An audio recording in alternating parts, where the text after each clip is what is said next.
They reward you, the shareholders, by just giving you this cash through dividends. People were literally buying tulip bulbs not to plant them, but to hoard them. If you just want to throw your money in the garbage, you might as well just mail it to me. What's up everybody, I am Jasprit Singh from theminoritymindset.com, where money minds rethink rich. The best time to start preparing for a market crash is when we're not in a market crash, and the reality about our economy is every asset class from the stock market to real estate to cryptocurrency faces booms and busts. Nobody knows when the next crash is going to happen or how big it's going to be, but what we do know is it will happen again. Now, I don't know if it's going to happen in 6 months or in 6 years, but you do want to be prepared whenever it happens, because recessions and crashes are when more millionaires are made than ever, because it's an opportunity for you to come in and buy assets on sale. So what you want to do is be prepared before anything bad happens. That way you can be ready to capitalize on the next market slowdown. So I put together some of my best clips that will show you how you can start to prepare for the next market crash whenever it happens. So let's jump right into it. Every single time a market crashes, it doesn't matter which market crash we're talking about, two things happen. First, people are blindsided and they lose a lot of money. And second, people always start praying and hoping that this never happens again. Now, while history doesn't exactly repeat itself, it does rhyme. And so what you want to do is you want to be in a position where you're starting to prepare for the next market crash right now. That way you can not just survive, but thrive through the next market crash. Because the interesting thing about market crashes is you see more millionaires created out of market crashes than any other time. Look, I'm sorry to be the bearer of bad news, but the market will crash again. I have no idea when it's going to happen, and everybody has a prediction as to what's going to cause it, like all this quantitative easing, free money, high unemployment.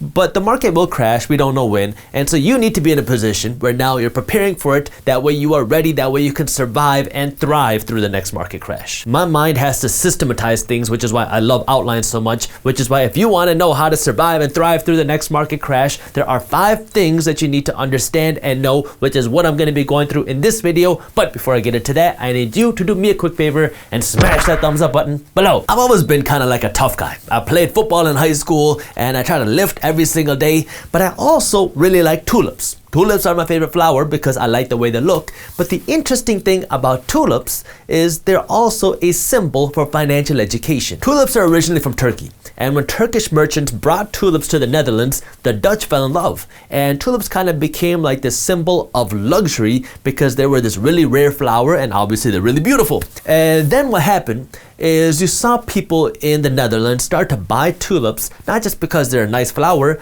but because people wanted to own them as a status symbol. And so then people started to buy up the price of tulips, and you saw the price of tulips started to rise. Now the Dutch farmers and merchants were getting rich buying tulips because they would buy tulips one day, and then when they would go around to sell the tulips, they would be able to sell it for so much more because there were so many people that wanted to buy tulips and not enough tulips out there. Everybody wanted tulips in their garden because it was a real status symbol, and if you had tulips, it meant you were rich. And so now these farmers and merchants were getting so rich that the investors started to get excited. They thought, if the farmers and merchants can get rich by buying tulips, why can't we do it too? So then the investors started buying up tulips, not to sell them in the open market or to plant them, but because they saw them as a great investment. Now here's the thing, if you're an investor, you don't want to be the person going to auctions or growing tulips or doing any of that. You just want to be in the business of managing money. So the investors then started creating tulip derivatives. That way they didn't have to own or take care of these actual tulip bulbs. They could just trade these pieces of paper. So now investors started creating these tulip derivatives, and lots of people had the ability to now go out and buy tulips on paper because now you can invest in tulip bulbs. That's when tulip prices really started to skyrocket, because now you had everybody trying to buy tulips, not to plant in the front yard, but so you could get rich, because tulips were going up in price so fast. It got to the point where people were literally selling their houses or refinancing their houses. That way they could go out and buy one tulip bulb because tulip prices were going up so fast and everybody was getting rich buying tulips. Now you have tulip bulbs costing as much as a house, and you have these farmers and merchants sitting on all these tulip bulbs thinking, wow, we are rich, let's sell some of these tulip bulbs, that way we can cash in on all of our profits. So the farmers held an auction to sell out their tulip bulbs, and guess what? No one showed up. Nobody actually wanted to buy the tulips, and nobody really wanted to pay that much money to own a tulip bulb.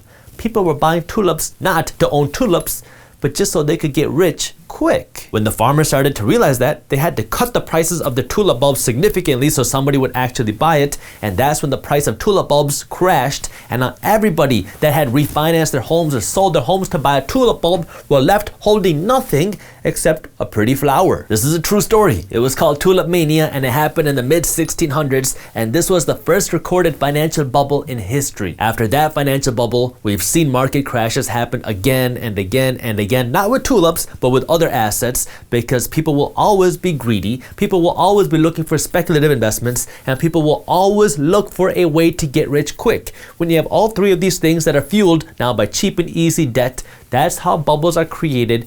And once a bubble hits a peak where now people are not willing to buy more of this thing, that's what causes the bubble to burst, and now you have a bubble boom and bust. That's why the first thing you gotta do if you wanna be able to survive or thrive through the next market crash is understand market crashes. So every asset class and our economy goes through cycles, kind of like this, where you have boom phases and bust phases, but over time, you see the overall kind of baseline of this thing go up. So if you're talking about the stock market, you see stock prices go up and down and up and down and up and down, but over time, you see the value of the stock market go up. When people talk about market crashes, the most common thing that they're talking about is the stock market, and you see these type of stock market booms and busts happen every 8 to 15 years or so. What happens is people start buying assets and the economy grows and companies grow, and then the price of these assets start to go up, and that's when the media comes out and they say that this asset price, the stock, cannot stop growing and is booming, and this gets more people excited. Then people start coming and buying more,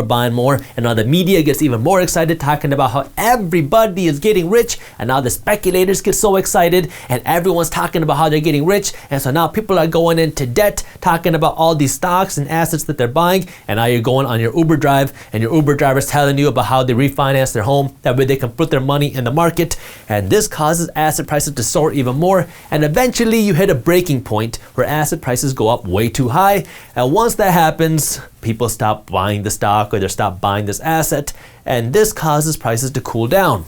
Once things start to come down a little bit, now the media comes out and they talk about how everyone's losing money and how the stock is starting to struggle and how a lot of people are starting to sell, and this causes prices to come down even more. So now people start panicking because you had all these people buying these prices right before the top, and then things start to come down, especially if you're leveraged. Now you're really in the red, and so people start panic selling. This causes the media to come out talking about how everybody is losing money and why if you want to survive you have to sell everything now, and this causes prices to go down even more. And then you have people coming out thinking, wow, this price of this asset or the stock is really low. It's below what I think it's worth. And so now people start to come back in and they start to buy, and that's when you see the cycle start all over again. Warren Buffett has a great quote on this. He says that bubbles happen because people see their neighbor who is dumber than they are get rich, and so they want to buy in too. When you see a stock in the news talking about how the stock is starting to go up, you might be a little bit skeptical, but then you start to hear about all of your friends buying the stock and making all this money, and you're like,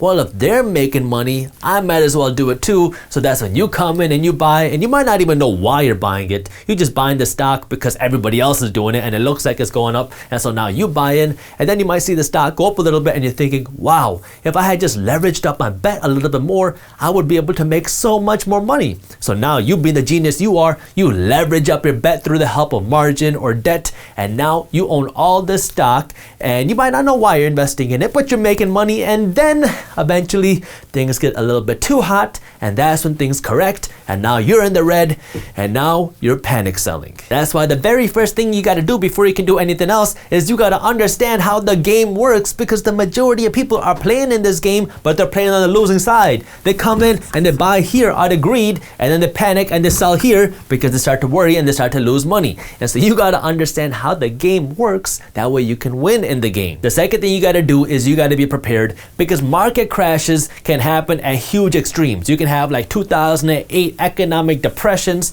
or you can have smaller economic crashes. The way you do that is just by preparing your own personal finances, that way you are ready for anything. First thing you gotta do is you gotta have an emergency savings fund. If the economy crashes and your company goes under and you don't have a job for a little while, you need to have some cash that you can fall back on, that way you're prepared. So you wanna have something like 3 to 6 months worth of expenses saved in a savings account that's there liquid, just in case something bad happens, that way you can fall back on that. Second thing you wanna do is pay off some of your consumer debt. This might be your car, or your credit card debt. If you have this consumer debt, this is debt on things that are not making you any money, pay it off. Once you lay your financial foundation, then you want to get a little bit on the offensive by diversifying your assets or having different income streams. That way, if something bad was to happen, you are not financially devastated. Maybe you have different income streams like real estate rental income and dividend income instead of just your job. That way, if something were to happen to your job, you do have some other income to fall back on. And you can have different types of assets. Maybe you have some stock assets. Maybe you have some hard assets. Maybe you have some cryptocurrency. That way, if things were to go bad, your money isn't tied up in just one asset class, because if you see the stock market crash, your other assets might be okay. But the interesting thing about diversification is when the majority of people talk about diversification, they're really not diversified at all. They say something like, yeah, I'm diversified. I got some of my money in blue chip stocks, and I got some emerging economy ETFs, and I got some growth ETFs, so I'm diversified. But all of your money is just within one asset class. It's all in stocks, paper assets. And so if the stock market crashes, all of your stocks, all of your funds go down. If we're talking about being really truly diversified, that means having your money in different asset classes, having some of your money in stocks, paper assets, having some hard assets like real estate, having some commodities like gold and silver, and now maybe even having some cryptocurrency. The whole point of this type of diversification is really to protect you from any type of scenario, because the next thing you gotta understand is 3, when the market crashes, you gotta remember your goal. The reason why you really gotta know your goal and your strategy, because one stock might be a great investment for one person, but that same stock might look like a losing investment to another person. And so if I came to you and I asked you, is Tesla a good investment? The answer is, it depends. What's your strategy? What's your goal? Are you a value investor? In which case you're looking for a beat up and undervalued company that you can buy and hold for the long term where the company turns around. If that's the case, then maybe not. But if you're a momentum trader and you're looking to make some money quickly, then this could be a great investment if you can come and buy and sell it and make money. If you are a long-term value investor and you're investing your money in the stock market for the long term because you want to build long-term wealth, and you come in and you buy here, and this investment that you buy comes down to here, then you don't want to be panic selling as long as you believe in the underlying value of investment. The only thing that you want to do is come in and buy more. I'll talk more about that in just a minute, because you have a long-term horizon. You're not trying to buy and sell your stock in 6 months or a year, because you are trying to invest in this company or this ETF for the long term. But if you're a trader and you want to make money quickly and you buy here and you see the stock come here, then you got to have your risk parameters in. At what point do you sell? Because if you see your stock coming down, then you might want to just sell quickly, because you don't know, maybe the market is just correcting or maybe it's crashing, but you want to make sure you have your risk parameters in there because you're trying to invest for the short term. And so if you come in and you're like, all right, I'm buying here and I want to be a long-term value investor and I believe in the underlying value of this company or this ETF, and then you start to see this company or this fund come down, and now 6 months later you're like, you know what, I'm just going to cash out right now, that way I can cut my losses. Well, now you're kind of switching sides. What is your strategy? Are you a trader or are you a long-term value investor? Because if you still believe in the long-term value of this company, you're just not happy with the price, then you are switching sides. That's why you got to start by understanding your goal and knowing what your strategy is, because if you're investing for the long term, then you got to understand market crashes are a part of the game. And speaking over the long term, what we've seen happen time and time again is that over the long term, you see the US economy, strong companies, and the stock market continue to go up. Now, that doesn't mean that it always continually goes up in a straight line. We see it kind of go through these waves like this, but over the long term, the market corrects, and so do strong companies. And so you got to understand, if you are a long-term investor, all you gotta do is ride it out. If anything, come in and buy more. That's why the fourth thing you gotta understand is don't panic. If you come in and you buy the stock right here, let's assume you buy it for $100 a share, and then it goes up to here at $200 a share and you don't sell it, it might look like you made $100, but you don't actually make any money until you sell your stock. So on paper you made $100, but you haven't actually made any money. And then let's assume that the market crashes and the price of the stock comes down to $50. At this point, it looks like you have lost $50 because you put in $100 and now you're down 50%. But again, you don't actually lose any money until you sell. This is where you have to be able to manage your emotions. And it sounds silly, but the people that can manage their emotions can make the most money in the stock market, because now you're thinking financially, not emotionally. And when things come down, you remember your strategy and you remember why you bought. And so now you keep the long-term horizon in mind. Now look, sometimes this can be really hard, because when you own a share in a company and all you see is this company going lower and lower and lower and lower, You might think it's the end of the world, but one thing that you have to remember is that a company's stock is different than the actual company. And so you got to remember, if the company is doing okay, this is your research. So if you are a long-term investor, you have to be doing this research. If you see that this company is doing okay and they're still growing and they're able to grow and turn around, then this might be a company you want to continue holding on to. But you also don't want to just go down with the ship, because if this company goes bankrupt, you lose everything. So the first thing you got to do is you never want to invest more money than you can lose. That's why trading on margin has its own risks. So you got to first understand how much money you're putting in. Are you okay losing this money? Second is you got to understand your strategy. If you're a trader and you start losing money, you got to have your risk parameters. At what point do you sell? If you are a value investor, if you're investing for the long term, you got to understand what factors are you paying attention to. That way, if this company starts to go under, when are you going to sell? This is where the best thing that you can do is remember what your original goal was. Is a long-term investing or short-term trading, and make your decisions based off of the research on that. These 4 things that I just talked about are going to help you survive through a market crash better than the vast majority of people. Now, if you really want to thrive through a market crash, you got to come in at number 5, buy. When you see a market crash happen, it doesn't matter what asset class we're talking about, whether it's cryptocurrency or stocks or real estate. When you start to see these asset prices crash, the people that come in and they buy are the ones that come out as winners over the long term, because now you get to buy a great asset at a discounted price because everybody is panic selling, and this is when you want to come in and buy. But there's some tricky parts to this, because some people are trying to be traders, right? And if you're trying to trade and you have a short-term time span and you come in and buy here, well, 3 months later, the stock price might be there and now you're losing even more money. This is where you got to, again, understand your strategy and have your parameters in place. I like investing for the long term. So if the stock price is coming down here, I'm going to come in and buy. And then if it comes down here, I'm going to buy more. And if it comes here, I'm going to buy more. So I like to buy in phases. I call this drip investing, where when asset prices start to come down, I start buying. And as they come down more, I buy even more aggressively. There's a couple things that I do to make this happen. Now, before I tell you that, I do got to let you know that investing has risks. You are never guaranteed to make money when you invest. You might even lose money. So make sure you always do your own due diligence and never blindly listen to a random guy on YouTube. But the first thing I got to do is I got to keep some cash on the side ready to invest. And so you got to understand that cash is an investment position. Now, your cash is going to get eaten away by inflation, but I always have some cash ready to invest just in case. The second thing is, when it comes to this drip buying schedule, I like to buy in phases. And the way I do that is, first, I have my own list of investments that I want to own. So if we're talking about the stock market, I have a list of stocks and ETFs that I want to own.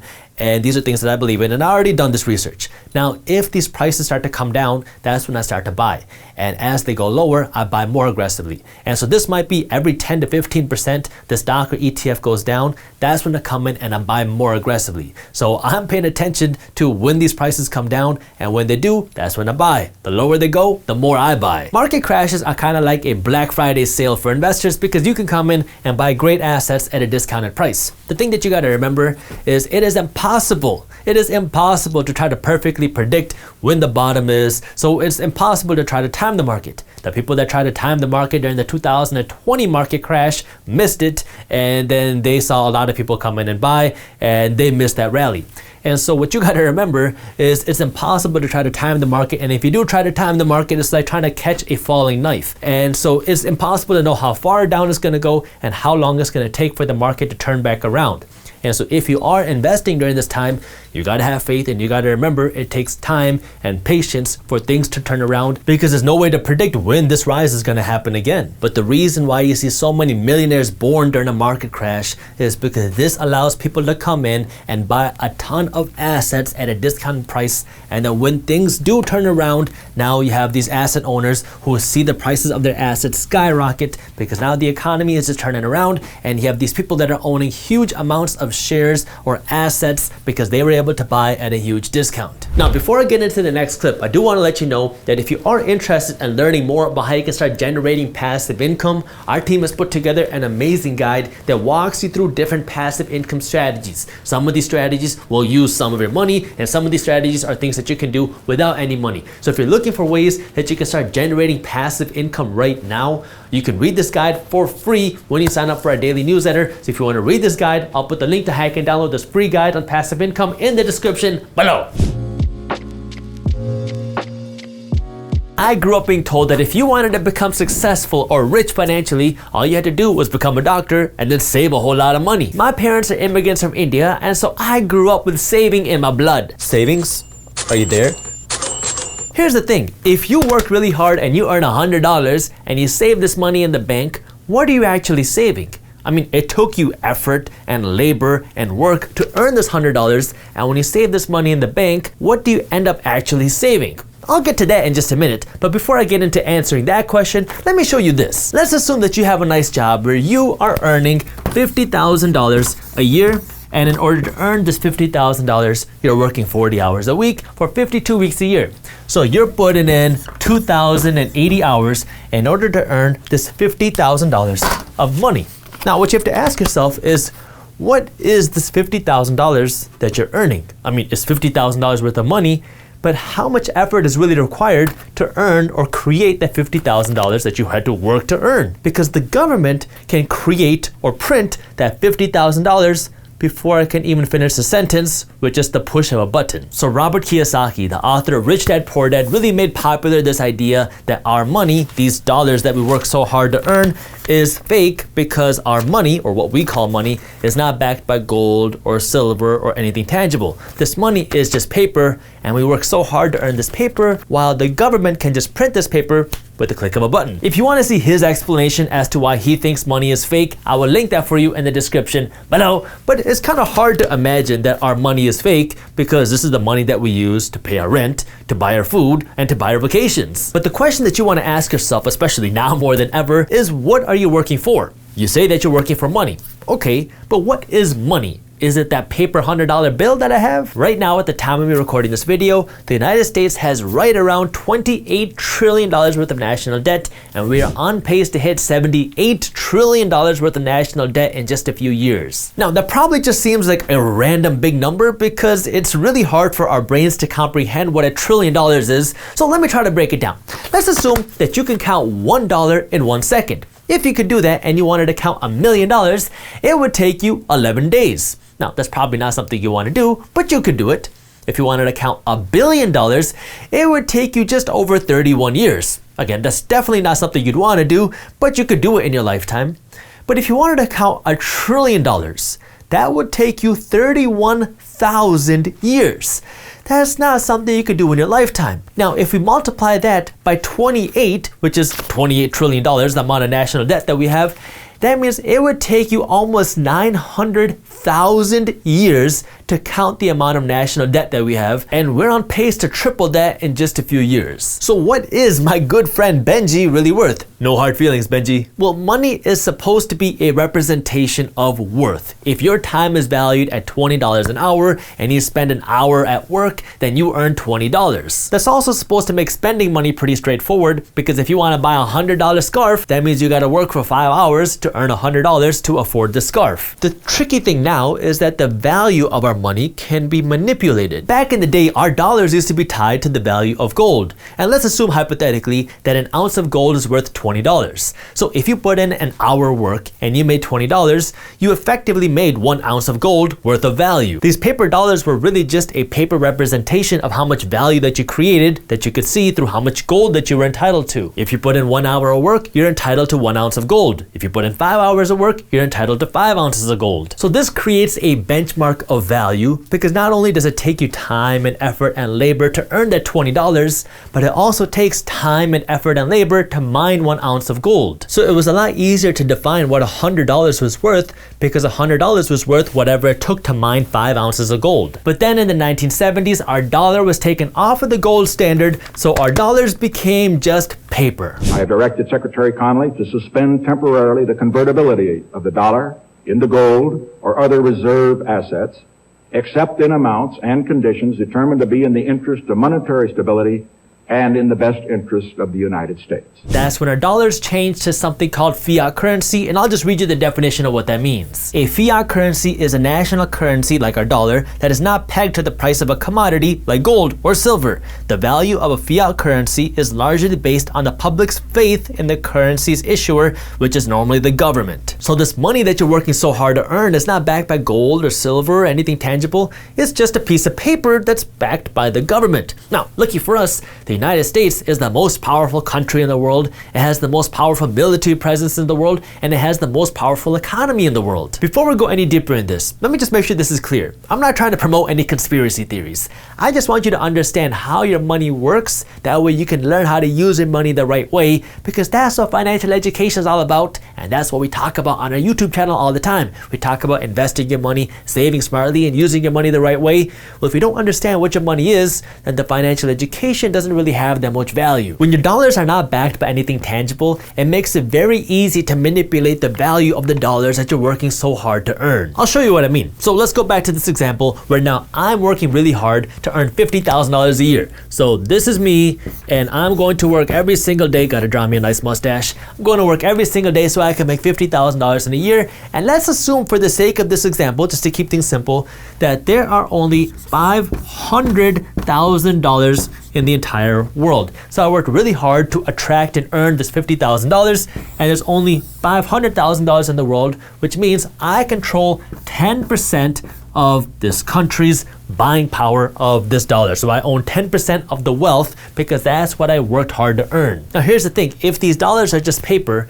and the government comes out and they say, you know what, we're going to increase the money supply and we're going to change the amount of dollars out there from $500,000 to $1 million, they have just increased the money supply, and if I don't get any of that, now I don't have 10% of the world's wealth, I only have 5% of the total buying power or world's wealth, because the amount of dollars out there just doubled because the government decided to print more money and inject it into the economy, and unless I get some of that, I just became poorer because I have the same amount of money when there's more money out there. Now, if I wanted to go out and buy myself a side of extra guac that used to cost $5 when there was only $500,000 in circulation, I'm gonna need $10 in order to buy the same side now, because you need the same kind of percentage, the same amount of wealth, the same amount of value in order to buy that guac, because now there's so many more dollars out there. It might sound like a crazy example, and yeah, it's a little bit simplified, but that's kind of how our monetary system works. Our money supply is controlled by our central banking system, which is known as the Federal Reserve Bank, and the Federal Reserve Bank has the ability to print money. So when you hear about things like the rising national debt, and you hear bailouts are happening, and you hear about stimulus checks, what that means is the government is going deeper into debt to fund whatever it is they want to do, and in order to fund their debt, they're working with the Federal Reserve Bank to print this money, and then the Federal Reserve Bank gives this money to the United States government, and then the United States government then injects this money into our economy. Could you imagine if you had your own money printer? I mean, you could walk into the mall, go to the Gucci store, and see that $400 scarf and say, oh no, I don't have $400. Let me just print a few $100, boop, boop, boop, $400 come out, now you just got yourself a new Gucci scarf. You and I, unfortunately, don't have the ability to do that because we have to work to earn this money, but the Fed can just print money. This money printing does have consequences, because now you need $2 to buy you what $1 could before. This is what inflation is. This is why your rent keeps getting more expensive. This is why your groceries keep getting more expensive. You need more dollars to have the same buying power that you had before. In the beginning of this video, I talked about why traditional financial planning methods like just saving all of your money is not such a good idea anymore because of all the money printing that's going on. And that's because now, as more and more money is printed, savers become losers because the value of your savings keep going down, because each dollar cannot stretch as far. As more money is printed, the buying power of each dollar that you save goes down. If you work really hard and you live below your means and you save $10,000 to help fund your retirement, and you want to be risk averse and you don't want to invest this money, so you save this money in your bank, that way you know where this cash is, well, the $10,000 that you save isn't going to have the same amount of buying power when it comes time for you to retire. Like if you saved $10,000 back in 1970, that $10,000 in 1970 would have gone way further than it will today. Like today, you would need about $70,000 to buy what $10,000 could back in 1970. So you save this $10,000, but each and every day the buying power of the $10,000 is slowly dropping. Now, practically speaking, this doesn't mean that you shouldn't save any money. There is value to having savings, and I'll get to that in just a minute, but you need to understand what this really causes. So when the Fed prints money, they need to get it into the economy. And there's a couple ways that they can do that. So the Fed is printing some money, and the first main way that they get this money into the economy is by giving this money to banks, because banks are really involved in the money supply, and so if banks have more money, they'll be able to lend more money. The second way that you can see this money injected into the economy really only happens during crisis times. This is what you saw happen in 2008 and during the 2020 recession, where money can be injected into people through stimulus checks, or it can be given directly to companies through bailouts. So one way this money gets into the economy is through banks, and the other way is through a direct payment either to people or to businesses. But let's dive a little bit deeper into this. So interest rates are cut and banks have all these incentives to lend more money. So what happens? Well, you see two types of people. You see people like, number one, who go and borrow money and then they go out and they buy assets. So these are people that are going out borrowing money from the bank at low interest rates, and they're investing this money. Maybe they're buying businesses, they're investing into real estate, whatever. They want to get this money from the bank. That way they can make themselves richer.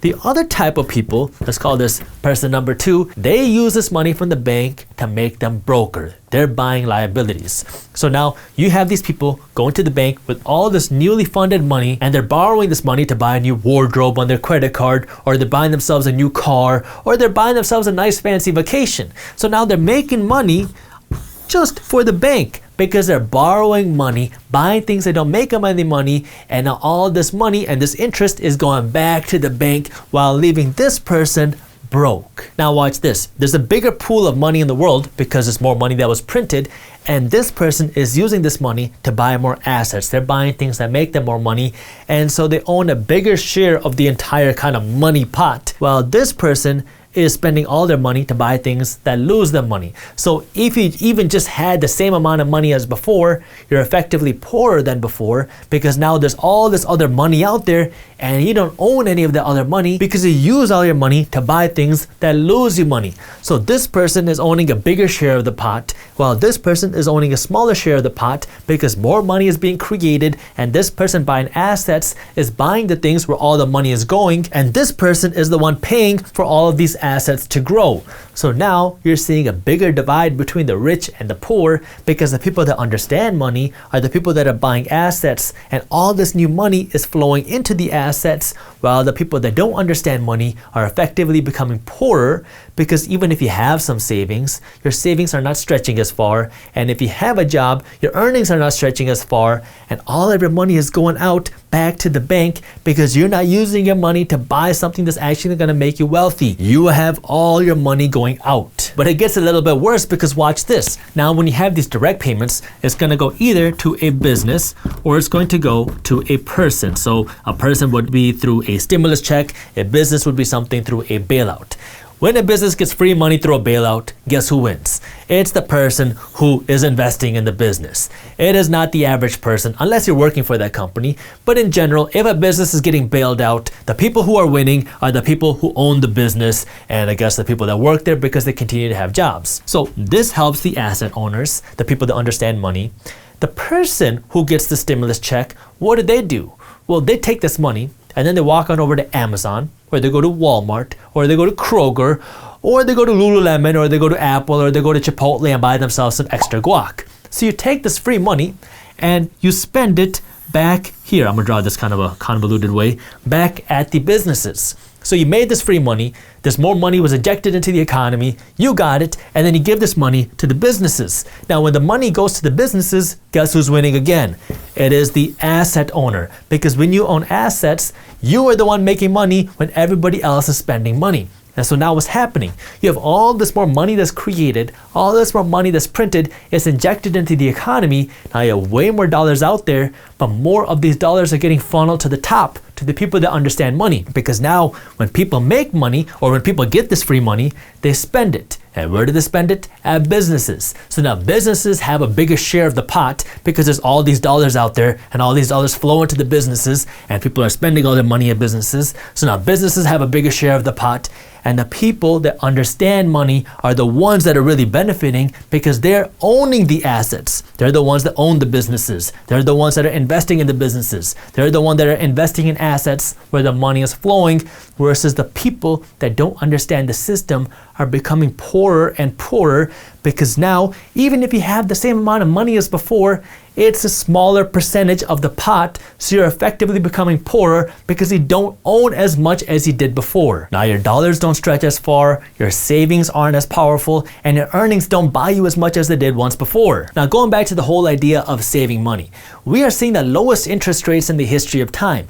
Now that's good news if you're a business or for somebody that's using this money to now make yourself more money, and it's, I guess, good news if you're this person because now your debt is a little bit cheaper, but in reality it's really not so good news because that means you're just becoming poorer because you're using more of your money to buy liabilities because you think you're saving money when in actuality you're actually just becoming poorer. But the real issue now is if you're saving your money, you're not getting any return on your savings because banks, when you have lower interest rates, banks pay you less interest on your savings. So when interest rates go down, yeah, you get a lower interest rate on your mortgage, which is nice. You get a lower interest rate on your credit card payments, which might be nice. But the issue now for your savings is your savings aren't growing either. Your savings are still, they're flat, they're dead. They're not doing anything. And so when you save $10,000 in the bank, after a few years, your $10,000 only earned you a few pennies. Let me diagram what this means. So here are your savings over time. Your savings are flat, they're dead. They're not growing because banks are not paying you any interest on your savings. But at the same time, the price of everything around you, your rent, your groceries, your healthcare bills, your vacations, everything else keeps going up because of inflation. We just talked about this. As more money is printed, the value of your dollars go down, which makes the price of everything around you go up. This is not a secret. This is public information. The Fed is openly saying that they're working hard to increase inflation. And so when they say they're trying to increase inflation, that means they're working hard to print more money to make the price of things go up. While at the same time, you know that your savings are not growing at all. So your savings are dead, the price of things keep going up, which means if you're saving all of your money, you are effectively becoming poorer because your money's not doing anything while the price of everything keeps going up. So what does this mean for you? Before I get a whole herd of comments of everybody saying, "Oh, Jaspreet, are you telling me not to save any money?" Let's get this straight. Saving your money is important. You need to have an emergency fund. You need to have savings to protect you from an emergency, but you need to understand why you're saving your money. Saving your money is important as a financial cushion to protect you from you losing your job, from a financial hardship, from a crisis. That's why your savings are there. Your savings are there to protect you from going into debt when something goes wrong. If you want to be a small saver, then your goal should be to save something around 3 months worth of your expenses. If you want to be in a good saving spot, then you want to save about 6 months worth of expenses. And if you want to be an aggressive saver, then your goal should be to save 12 months worth of your expenses. So if you're spending $3,000 a month, just calculate it out. Now what you need to remember is why you're saving your money. Your savings are not there to make you wealthy. Your savings are there to protect you financially. Once you have your savings locked, now you need to really be investing your extra cash because you want to be on the winning side of what's happening financially. This could mean investing in real estate or businesses or stocks or commodities. It really just depends on what your investing goals are and what your risk tolerance is. The whole reason you want to be investing your money is because now you want to be the person that's owning the assets. So if more money is printed, this money flows into your assets, which makes the value of your assets go up because of inflation. And now you're on the winning side of inflation. That way you're not getting abused by the financial system. And if you do want to learn more about how you can actually start investing your money and different ways you can invest your money right now, I will link a video for you in the description below. Americans are not saving enough money. Just 40% of Americans have the means to protect them from an emergency like a leaky roof or needing to replace their tires, which means 60% of Americans, the majority of America, does not have the cash necessary to protect them from a leaky roof or having to replace their car tires without going into credit card debt or having to go to the bank and having to borrow money. Now, there's a lot more to becoming wealthy than just living smaller and cutting back expenses and saving your money and being cheap. I actually just made a video on YouTube where I talked about if being cheap can make you rich. So if you want to learn more about that, I will link that video for you in the description below and also for you up here. But you got to know how to take that first step. That way you can build your financial base. That way you can have some cash in the bank. And you know what? It really doesn't have to be as burdensome as just never spending any money and never having any fun if you know how to save your money the right way, which is why in this video, I'm going to be going over 10 ways that you can save $1,000 quickly. But before we get into that, I need you to do me a quick quick favor and smash that thumbs up button below, because the way the YouTube algorithm works, if you do not smash that thumbs up button,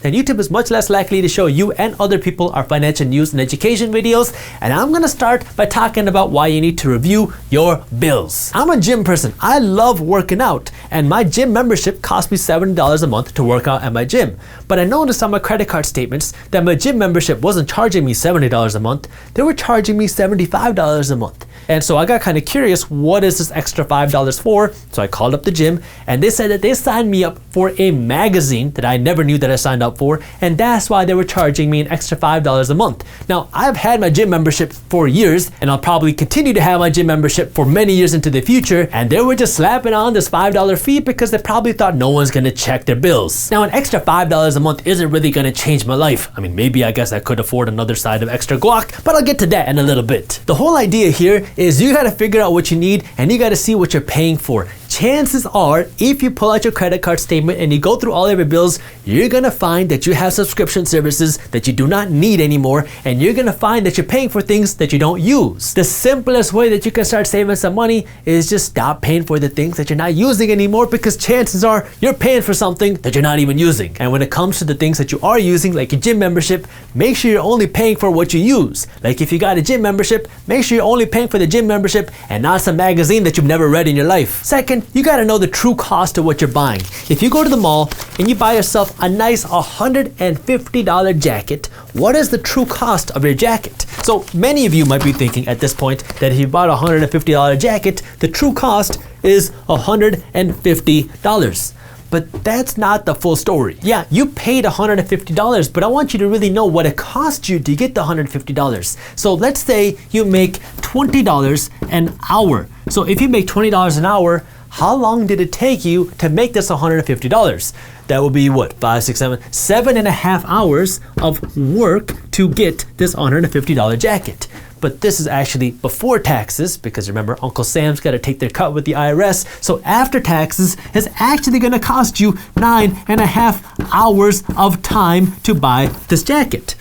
Would you rather have the jacket, or would you rather have 9.5 hours of time? This is almost always one of the first calculations I have in my mind, because I always want to know, how much time is this thing going to cost me that I want to buy? Now, I get it. You can have passive investments that pay you without you having to physically work, but you got to know how much your time is worth. And if you know that, then you can calculate how much time this thing is going to cost you. And then you can really ask yourself, do I want to spend this money on this jacket? So now you know that the true cost of your jacket isn't just $150. It's almost 10 hours of your time. But the second thing you need to ask yourself when it comes to the true cost is, what would this jacket be worth in the future if you didn't buy a jacket? Because what I want to know is, if I didn't buy this jacket and I invested this money, what would this money have become?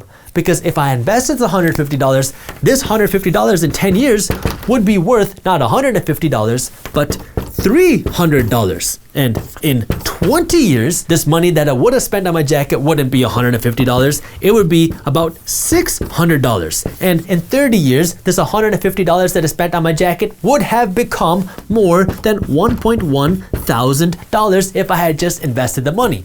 So now, the real cost of this jacket isn't $150. It is almost 10 hours of my time, and it is the opportunity to make $1,100 over the next 30 years. Now you can ask yourself, do I really want to spend $150 on a jacket now? Too late, I already got it, Jasprit. One of the easiest ways to save money quickly is just to not spend our money. But the tough part about that is, when we want something, we want it right now. And so what I want you to do is just take a step back before you go out and you buy that jacket on impulse, or before you go and you buy something that you don't need. Just take a step back and ask yourself, what is the true cost? How much time would it cost you to actually get that? And how much money is this going to cost you over the long run?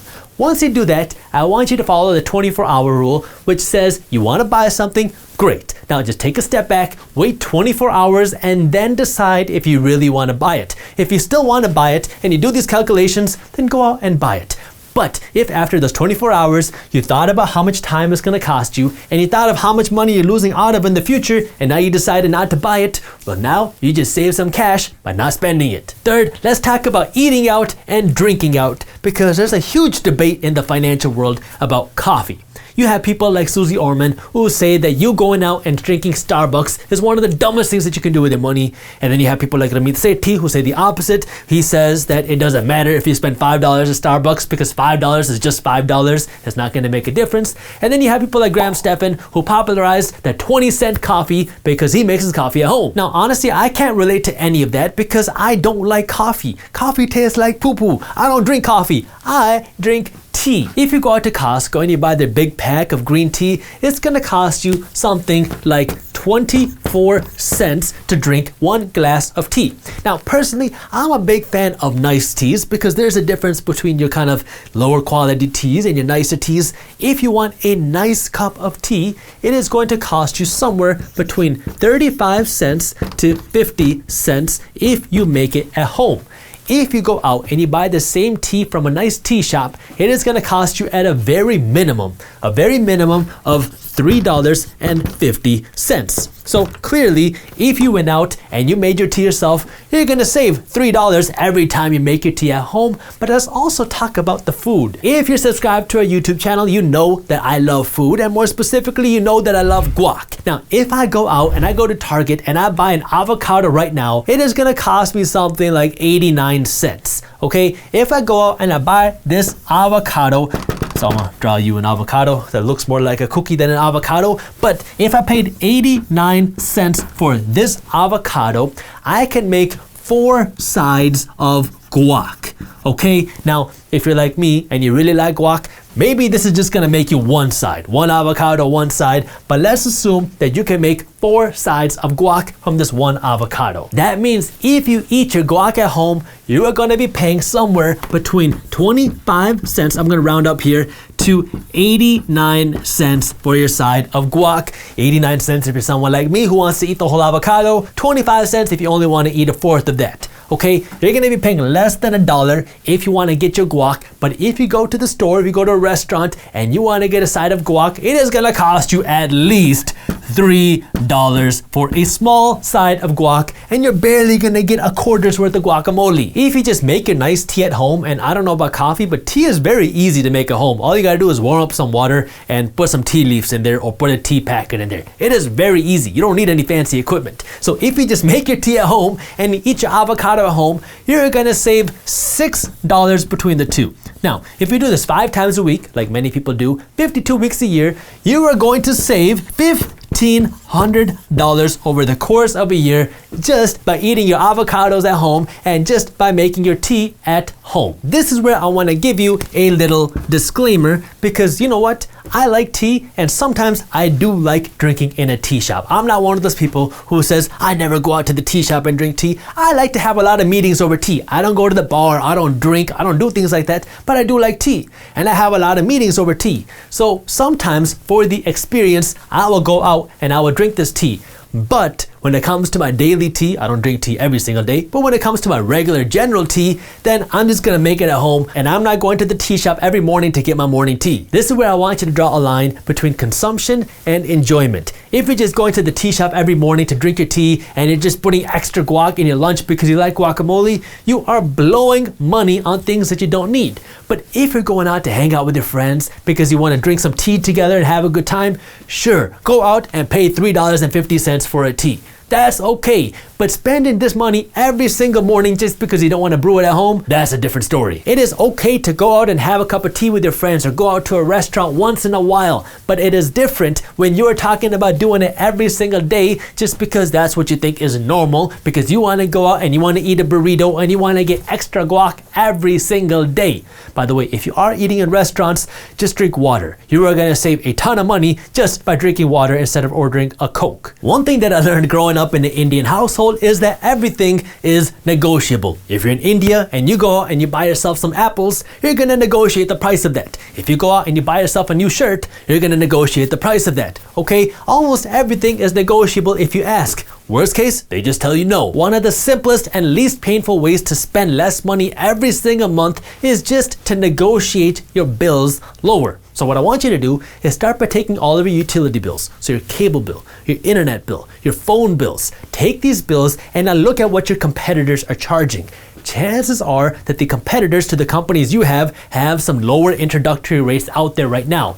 Now what I want you to do is try to get the bill that you're paying right now down to your competitors' lower introductory rates. That way you're getting the same service at a lower price, so you're literally just saving money for doing nothing except making a 15-minute phone call. The way you do that is you're gonna call up the customer service number on your statement and you're gonna say, "Hi, I was wondering if there's anything you could do about my bill because I feel like it's really high." Now, they're gonna say either yes, we can bring it down a little bit, or they're gonna say no, there's nothing we can do. No matter what they say, even if they agree to lower your bill, I want you to push them lower. What you're gonna say is, "Oh, really? Okay, I saw that your competitor so-and-so was charging only $25 a month. Is there any way you can match or beat that? I'd really like to stay with your company." Now what you just did is you suddenly put it in their head that you are considering leaving because their competitor is charging a lower fee. No company wants to lose a good paying customer to their competitor, especially if you've been there for a long time. So now what they're gonna do is they're gonna seriously see if they can bring your bill lower. If they don't bring your bill lower, or they don't bring it low enough, that's when you want to ask to speak with the manager, because managers typically have more negotiating room. The key here for any of this to work is you need to be nice, because customer service agents are getting yelled at all day long by people complaining about their bills. If you are nice to them, they will be nice to you. This should go for any big purchase you want to make. Your home, even if you're leasing your home, you can negotiate the price of your lease. Your car, anytime you make a big purchase, make sure you negotiate it first. Fifth, I want you to move your savings. And that means two different things. As soon as you get paid, I want you to automatically move some money from your checking account, where your money goes into, to a savings account. That way you can't accidentally spend the money, because sometimes we feel that if we have cash in the bank, we should spend it. Well, if that money automatically leaves before you can touch it, now you're not going to have the urge to spend it because you're not going to see that money. So anytime you get paid, you need to automatically move some of your money to a savings account. That way you can't accidentally spend it on a new TV. Second, I want you to consider moving your savings account to an online bank that pays you a higher interest rate than a traditional bank, because if your money is saved at a traditional bank, chances are they're paying you next to nothing. If you move your money to an online bank, you should be able to get a much better return, because online banks have lower fees. They don't have the same overhead and all the rent costs because they don't have those retail banks everywhere. So because they have lower fees, they can pay you a higher interest. Now this higher interest is not going to substitute an investment, and it's not going to make you rich, but if you're saving your money anyways, you might as well get a better return on your savings. That's what I do with my savings. I know that my savings are not doing anything except sitting there collecting dust, so I move my savings to an online bank. That way I can at least get some interest and get some money for my savings, because it's just sitting there doing nothing anyways. And if you do want to learn more about how you can save your money and get a better return at an online bank, our team has written an article on this on our website, theminoritymindset.com, and I'll also link this article for you up here and in the description below. Sixth, I need you to start shopping around for the right things, because when I say shop around, I don't mean shopping around for a new Gucci scarf. I mean shopping around for the services that you can save some money on. Your insurance, so this is your health insurance, your home insurance, your car insurance, all the different insurances that you have, your phone bill, your cable bill, and your internet bill. I need you to shop around for these four things every single year, because chances are these companies are going to raise your bill every single year, and so you want to make sure you're getting the best rate, because if you just stick with one company because you don't want to shop around, you are going to get ripped off. So every year I want you to spend just half an hour shopping around. That way you can make sure you're getting the best deal possible. You can even negotiate the price of your bill lower like I just talked about, but you want to make sure that you're not overpaying, because this is a simple way to save a ton of money. Seventh, we all have things that are sitting there in a house that aren't doing anything. Like when I graduated law school, I had a ton of books in my room that were just taking up space and collecting dust. So I went out and I sold a bunch of my textbooks, and I made like $400 just selling the textbooks that were doing nothing except taking up space. We all have things in our homes that we're not using that are just taking up space and collecting dust. What I want you to do is take the things that you do not need and take them and sell them. Your kids' clothes, your old furniture, your old phone, your old TV, your old electronics, all these things have some value, and you can go out and you can turn these old things that are collecting dust into some cash if you just spend the time to go out and sell them. 8, pay your stuff on time. So this is one of my pet peeves. I cannot stand paying late fees, because when you pay for a late fee, you are paying for something that you're getting no value for. Like when you pay a $25 late fee, you are getting no extra value. You just forgot to pay the bill. And Americans on average are paying $250 a year in late fees alone. That's $250 that you're spending on something that's giving you no value and no return. if you just want to throw your money in the garbage, you might as well just mail it to me. Avoid paying late fees at all costs. Put it in your calendar, use auto pay, set reminders, do whatever you gotta do, that way you don't have to pay a $25 late fee. 9, you can use technology to help you save money automatically. There are apps out there like Honey and Piggy. I like to use Honey, and literally as you're checking out, if you buy something online, Honey will come up and it'll tell you, oh, do you want to save $20 on your order just by using this coupon code? Yes. And so now you just save $20 by doing nothing except having this free extension that helps find you coupon codes to help you save money on purchases online. It's the same with using a loyalty program or a cashback program, where now you're just saving money by doing nothing except just using one of these free programs that are going to save you money because you use the free program. And lastly, if you want to save $1,000 quickly, what I want you to do is next time you buy something, I want you to ask yourself, would you rather have that sweater you want to buy or whatever it is you're buying, or would you rather have cash in your hand? If you'd rather make $150 or have $150 instead of having a sweater, well then you can just not buy the sweater and keep $150, because now this is $150 that you get to keep in your pocket because you just didn't spend this money on the sweater now. You got to keep the cash and you don't get the sweater, but at least you got some cash. By the way, in case you were wondering, I did not pay $150 for the sweater. I think I paid like $9 or $10 for the sweater because I bought it online on clearance. Economic crashes have happened for centuries. In the 1600s, when Turkish merchants brought over tulips to the Netherlands for the first time, the Dutch fell in love. But I mean, what normal person wouldn't love a tulip? They're so pretty. Tulips became sort of a status symbol in the Netherlands, and that's when the French heard of this tulip flower and they wanted to plant some of these pretty flowers in their gardens too. Well, when the flower merchants found out that there was more people that wanted to buy tulips because now the French wanted tulips too, the price for tulip bulbs went up, and now you had scarcity around these tulip bulbs, the seeds, and everybody wanted to get their hands on these tulip bulbs. I want tulips. It got to the point where people were literally buying tulip bulbs not to plant them, but to hoard them, because these tulip bulbs were great investments, and at the peak, one tulip bulb was worth as much as a house. Eventually, this tulip bubble crashed, and the people that sold their house to buy a tulip bulb and spent everything they had to buy a tulip bulb and went into debt to buy a couple tulip bulbs were left with nothing except a couple really pretty flowers. This bubble was called Tulip Mania, and it was the first recorded financial crash in history. Now we're in 2020 and nothing has changed. Except you can buy tulips off of Amazon for just a couple bucks, but besides that, bubbles keep forming and then popping, and economic crashes keep happening, which is why today I want to talk about economic crashes, why that happened, and why they will continue to happen in the future. So make sure you watch this video until the end, because you want to know how you can capitalize on these economic crashes instead of getting abused by them. But before we get into that, pop that thumbs up button below, because if you don't, then YouTube doesn't share our video with anybody else. Subscribe to the Minority Mindset YouTube channel, that way you don't miss our new financial education videos every single week, and hit that little notification bell too, because if you don't, then YouTube doesn't let you know when the new videos are released. In the words of Warren Buffett, bubbles happen because people see their neighbors who are dumber than they are get rich. When did Bunty buy that Gucci scarf? You start with something simple that seems harmless, like a tulip bulb, and then people hear that it's the new hot thing. That's when investors and merchants start making a ton of money just buying tulip bulbs, holding them, and then selling them for a huge profit. But there's not enough tulip bulbs to go around, see? And people don't want to spend all their time trying to find a buyer for these tulip bulbs and then find a seller for these tulip bulbs. It takes too much time. Plus, people want to be able to leverage their bets. That way they can make a whole lot more money with their tulip bulb investments. That's when people get crafty. So investment firms come up with fancy ways for anybody to be able to get their hands on this tulip bulb investment without actually buying or touching a real tulip bulb. And so now you can buy these paper investments or derivatives of the tulip bulb, and if you think the price of tulip bulbs are gonna go up in 2 months, just buy this derivative, and if it does go up, you're gonna make so much money you won't even know what to do with it. Now the speculators start salivating because the next big thing is here, so let me get rich too.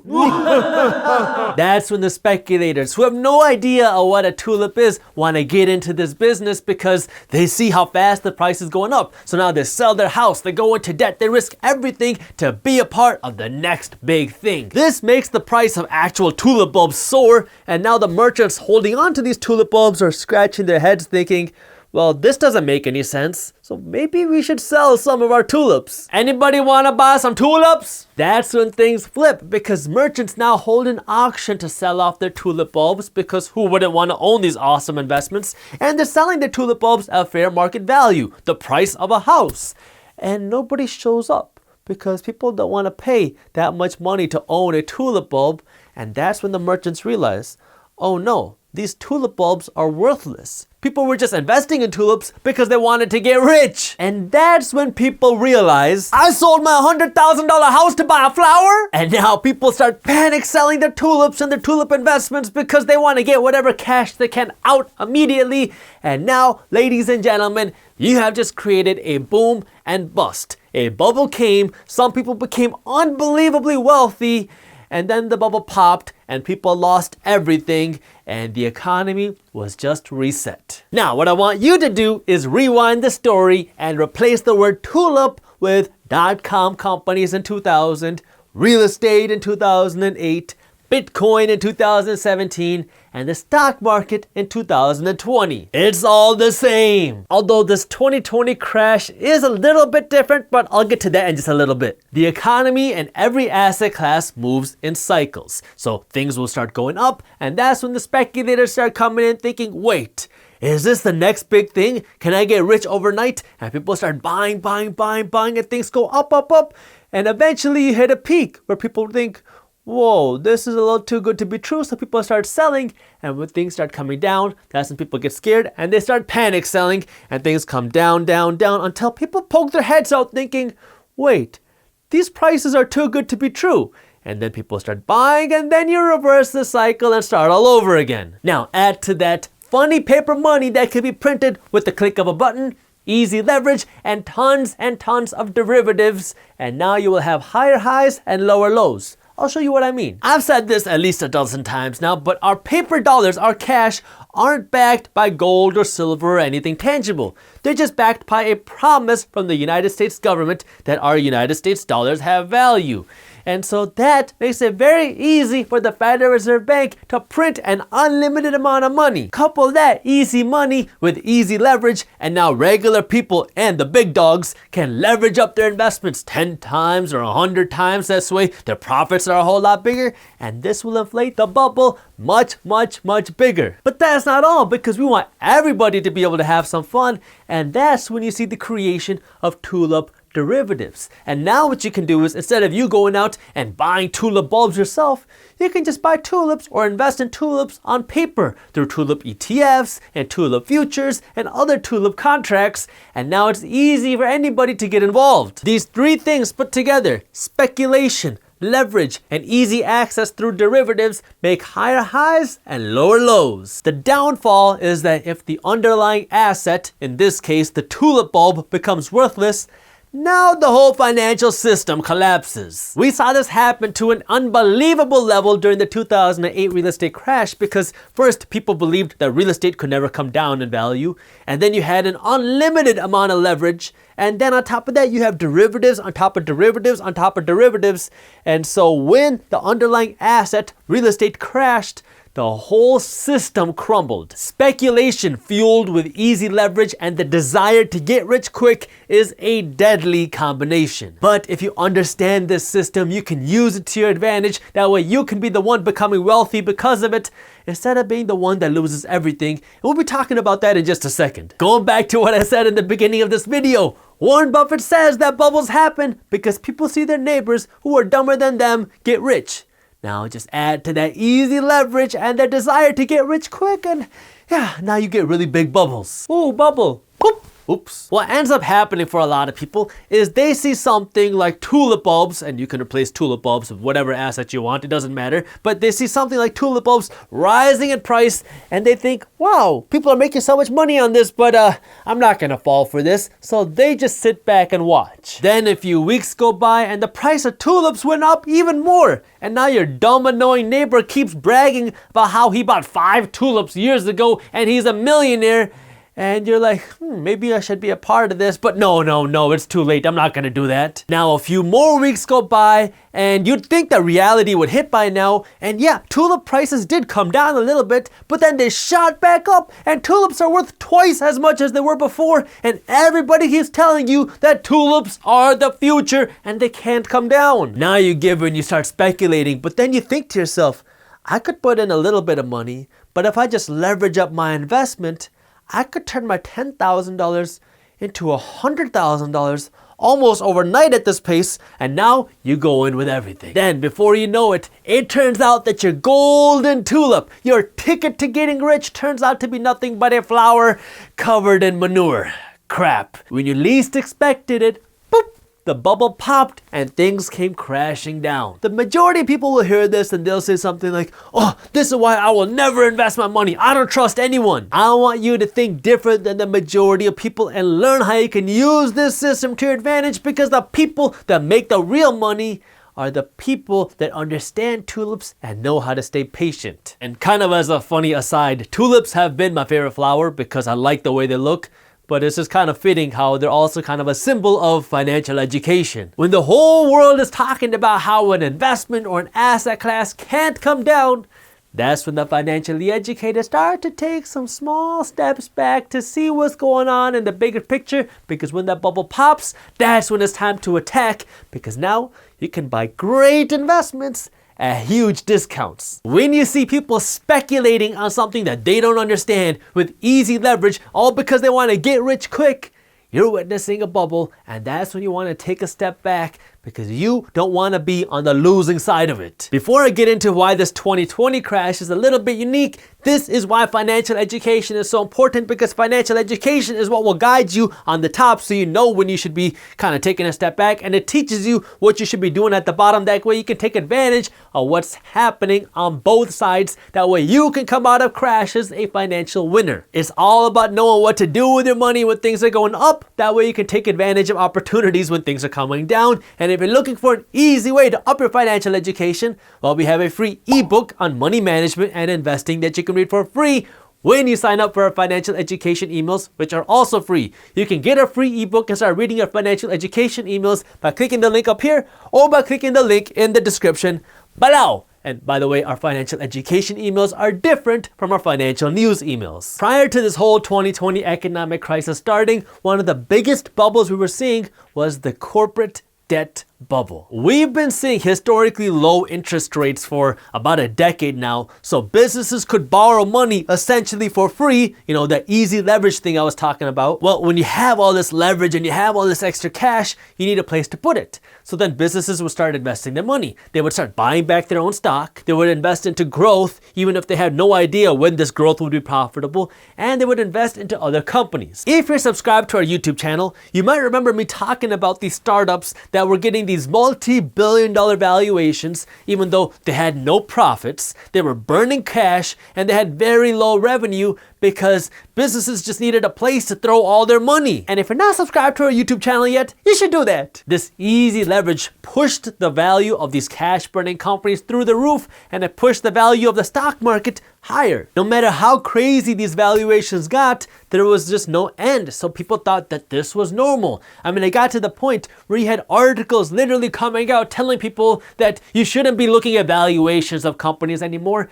And if you're looking at a company's profitability, you have no idea what you're doing. I mean, that's how crazy it got that people were just throwing all fundamentals out of the window. I mean, what kind of barbaric caveman would want to invest in a company that actually makes a profit? Huh, silly goose. I'll give you a personal example. So Minority Mindset is a financial news and education company, and we work with a lot of startups, and one startup came to us who was looking to go public, and they literally said, Jaspreet, we don't really care about making a profit right now. All we want to show is that we're getting more users, even if we're losing money in each user, because if we can show more users, then we can go to our investors and raise more money and get a higher valuation. So they didn't have any problem paying $3 to make $1 because they were sitting on all this cash that their investors kept giving them that they had to spend, and so they just wanted to show more users, because if they could show more users, they could make millions of dollars through a higher valuation and just raising more money. I have a slightly different philosophy, which is probably why we reject almost every single sponsorship offer that comes our way, because if you don't have an amazing product that won't give a lot of value to our fans and readers, we don't want to work with you. But this way of thinking wasn't an outlier. This was the way people thought about starting a business. Normally, when people think about entrepreneurship, you might think of a person who works hard to solve a problem. And if they can solve this problem for a lot of people, or it's a big problem, they'll be able to make a big profit because their product is very valuable. But over the last few years, the face of entrepreneurship started to change. Entrepreneurship was becoming more of a game on how to increase your value and raise more money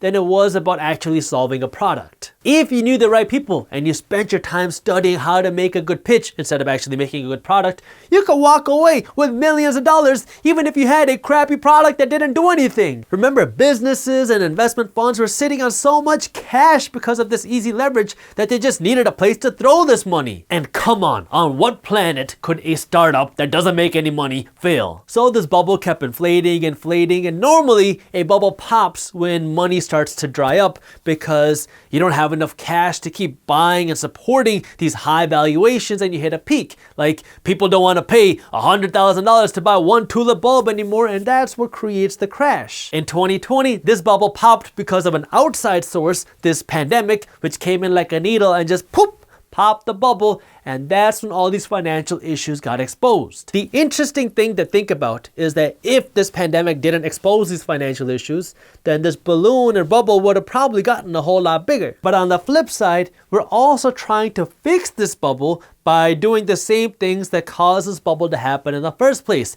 Easy leverage and easy access to cash, because the government and the Fed are printing an unlimited amount of money just to patch up the bubble. That way we could keep this bubble okay until the next one, which will be whenever that is. This 2020 economic crash is nowhere near over, and every crash comes with opportunities, and we're gonna have another one. We don't know when, but it will happen again. But this is why financial education is so important. That way you can make the smartest decisions with your money and capitalize on whatever is happening around you instead of getting abused by it. And remember, if you want to up your financial education, we have a free ebook and emails in the description below. Now, before I get into the next clip, I do want to let you know that if you are interested in learning more about how you can start generating passive income, our team has put together an amazing guide that walks you through different passive income strategies. Some of these strategies will use some of your money, and some of these strategies are things that you can do without any money. So if you're looking for ways that you can start generating passive income right now,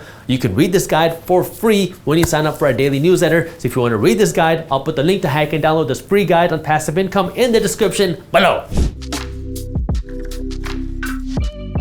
The stock market has become a very popular place for people to start trading and investing their money, but making money in the stock market isn't as easy as some people make it seem. That's why they say the fastest way to become a millionaire in the stock market is by starting off a billionaire. That being said, even though the majority of people lose money in the stock market is still the most accessible wealth building tool that the majority of people have access to, and the stock market is still a great place for you to build and store your wealth if you understand how to invest your money in the stock market the right way. But before we get into that, I need you to do me a quick favor and smash the thumbs up button below. And if you haven't already, you can join our free Discord server. That way you can chat with other minority mindset thinkers. Our Discord chat server is completely free. We call it the Guac Talk server because when you're in our community, we talk about all things minority mindset. We talk about the stock market. We talk about the real estate market. We talk about crypto. We talk about how to manage your money the right way. And we talk about how you can build wealth strategically. So if you want to join our free community on Discord, the Guac Talk channel, you can join it by clicking the link in the description below. If you want to be a successful stock market investor, there are 7 things you need to understand. The first thing you got to understand is, what is the stock market, why does it exist, and how does it work? Then you got to understand the different types of investments on the stock market. Like you have stocks, you have ETFs, you have index funds, you have REITs, you have dividend stocks. You want to understand what the different types of stocks there are. Then you want to go over how you can actually buy a stock and have the right strategy for investing your money in the stock market. And then you want to know, how do you actually find a good investment? How do you research stocks? What do you need to pay attention to? Then you need to know, how do you actually make money? Sometimes you can make money when a stock price goes up. Other times you can make money just for owning a stock without selling it, because some stocks are going to pay you just for owning them. This is called dividends. I'm going to be talking about that. Then you got to know, when do you sell your stock? When is the right time to exit? And then you got to know, when you start making money, you got to understand how to pay taxes, because anytime you make money, you're going to have to pay taxes. So you want to understand that. These are the 7 things that I'm going to be going over in this video. So let's start with number 1. One of the easiest ways for me to help explain what the stock market is by explaining what the stock market is not. The stock market is not a casino. The stock market is not a gambling center. Now, some people do use the stock market as a gambling source. Some people do use the stock market as a place to go gamble their money, but that's not what the stock market is. The stock market is a place where you can go and buy ownership in some of your favorite companies. Let's assume that you have a really amazing guacamole recipe. And because your guacamole recipe is so amazing, everybody wants your guac. So now you start selling your guac to stores in your neighborhood, and you want to expand to other places. So now you get an investment from investors, and now you have the money to expand operations. Now you can sell your guac to stores all over your state. And now you want to expand even more, so now you raise on some debt, and now you're selling guac in a dozen different states, and now you are killing it. You are making millions of dollars, you have a whole bunch of money, but you want to keep growing. And you don't have the way to keep raising all this money, because you don't want to keep going out and finding more investors. You don't want to keep raising more debt because you already have a ton of debt. One of the things that you can do now is you can go public on the stock market. This is called an IPO. IPO stands for initial public offering. And what this means is you are going to take a portion of your company and you are going to sell it to the public, regular people like you and me. And now it is much easier for you to raise money because you can just sell a portion of your company to the public. Now, it's not easy to go public, but once you are public, it is easier for you to raise money because you can sell a big chunk of your company to the public, and you can raise a lot of money doing that. And so when companies go public, one of the big reasons for that is so they can raise money. That way they have more cash in their pocket. That way they can hopefully expand, grow, do whatever they want to do to help build the business. Or maybe they just want to be able to liquidate some of their ownership and have some cash in their pockets. You might have heard somebody say something like, on average, the stock market grows by 8 to 10% a year. Now, while that might be the case, that does not mean that the stock market goes up like this.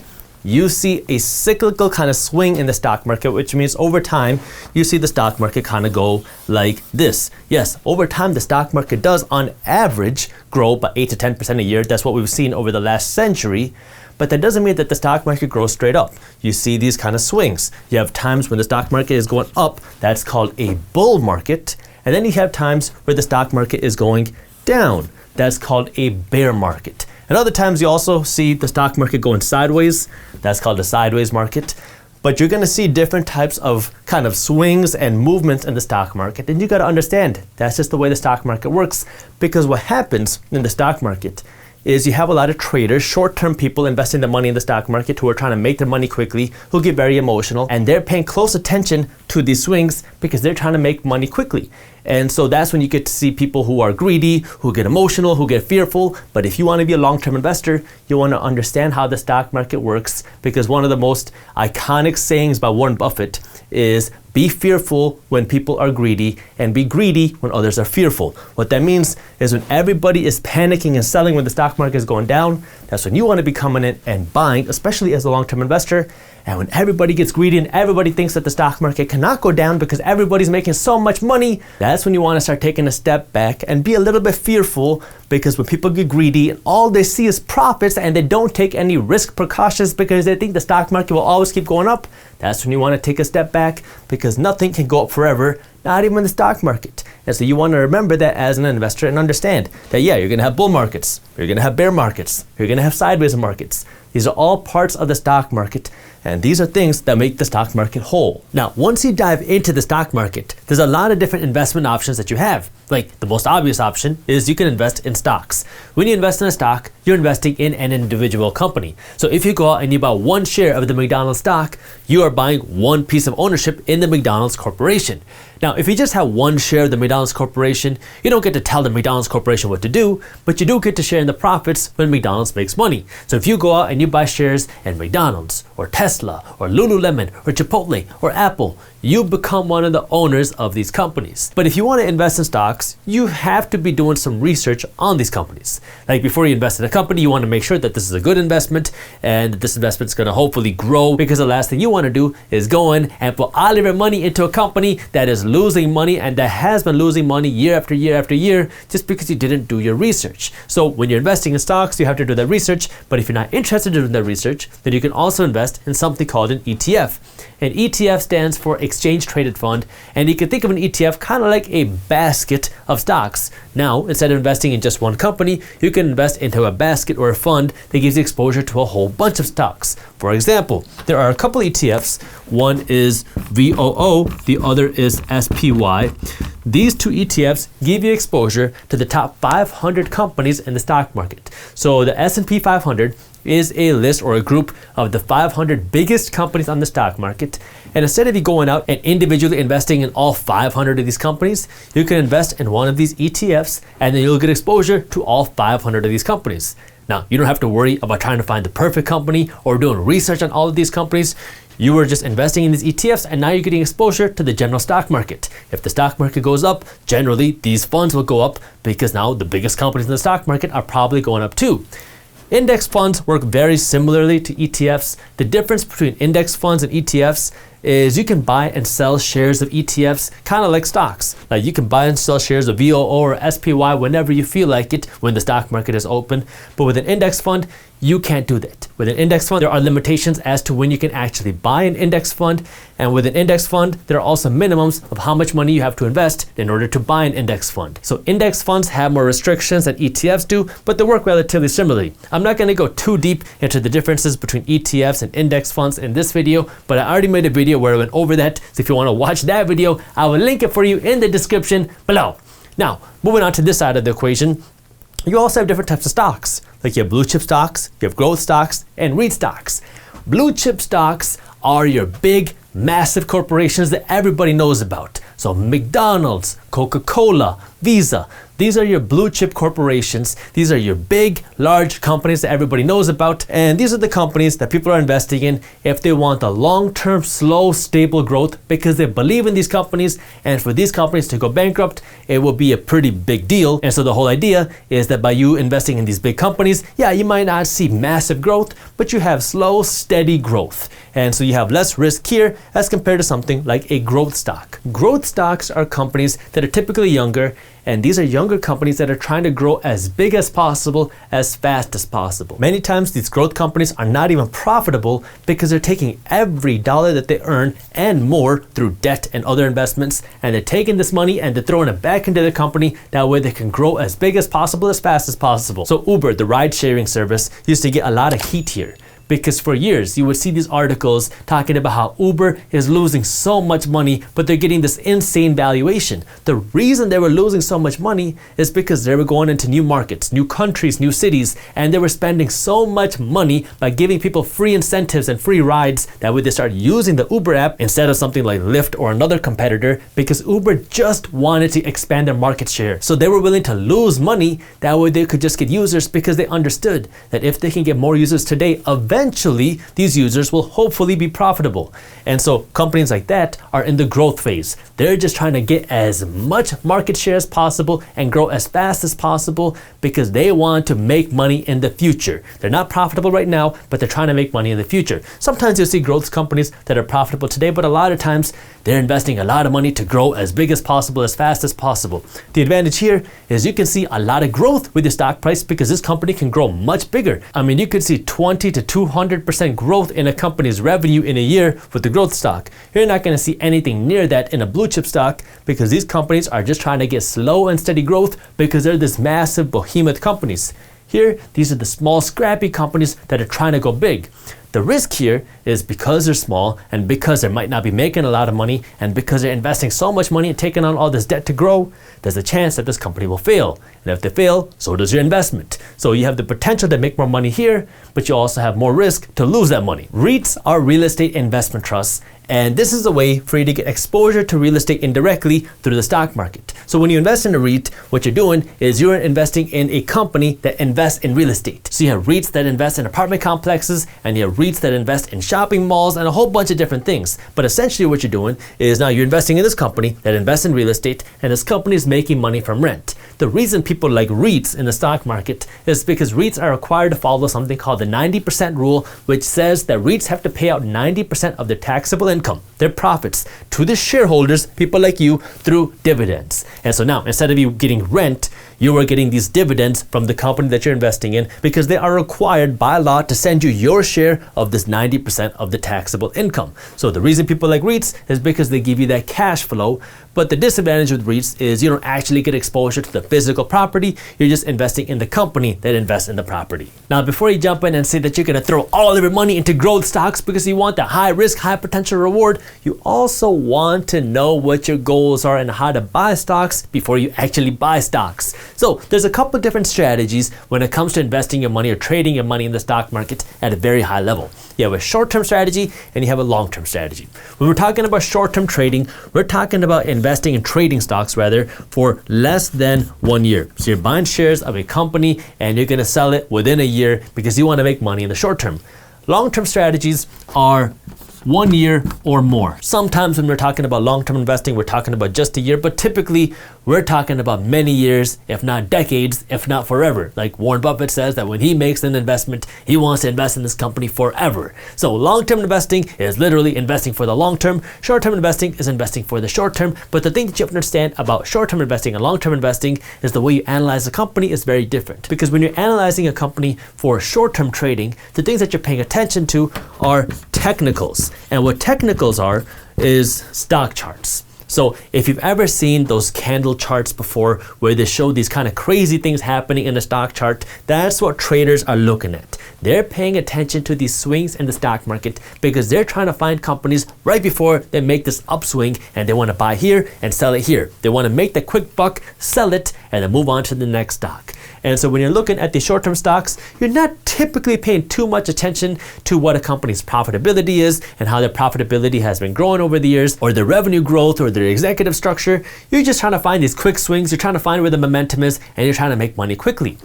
When you're a long-term investor, it's a little bit different. Here, you're paying attention to the fundamentals. When you're looking at long-term investing, you want to understand the numbers. You want to see, are the revenues growing? Are the profits growing? Who runs the company? Are they a good manager, or are they going to run the company into the ground? How hard is it for another company to compete with the company you want to invest in? And are the profits going to continue to go up in the future, or are they releasing really crappy products? These are the things that you want to pay attention to for the long term, and the short-term swings really don't mean too much for you because you want to invest for the long term. If the stock price goes down more, you want to come in and just buy more. Here, you're just trying to make the money and leave. At this point, you might be thinking, why in the world would I want to wait years to make money when I can make the same money quickly?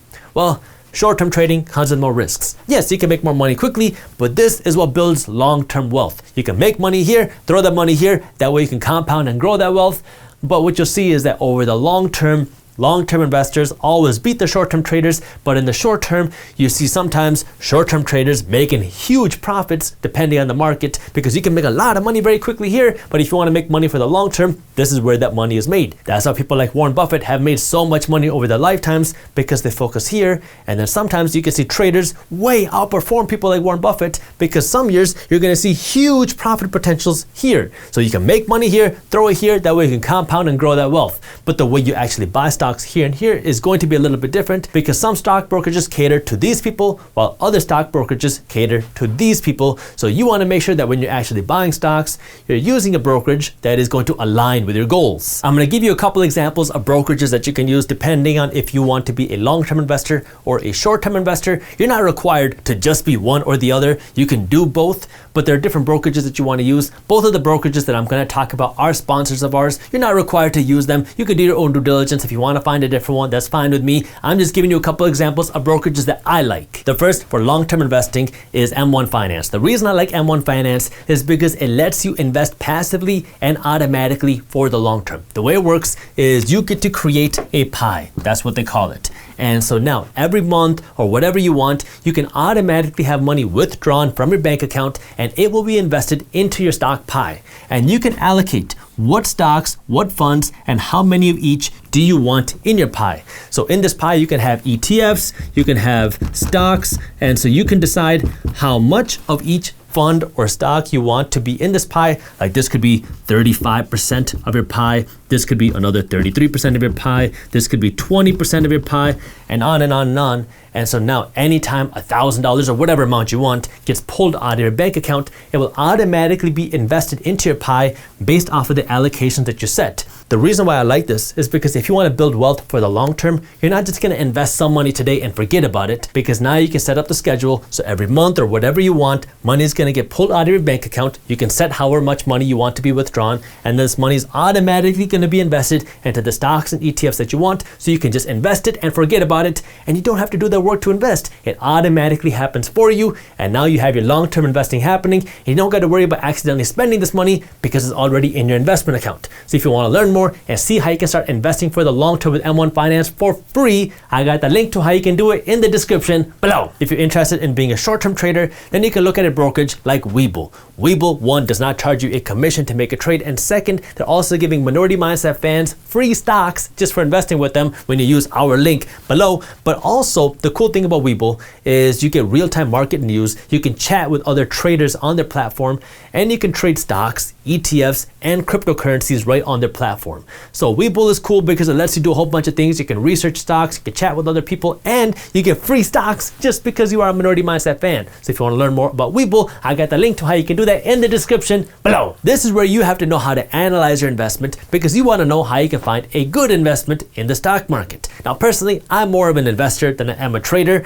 and so I'm going to be focusing what I'm talking about in terms of finding a good investment on the investment side of things, not the trading side of things. The first thing that you have to understand, and one of the biggest mistakes that I see newer investors make, is that you should not analyze a stock based solely on a stock price. So I'll give you an example.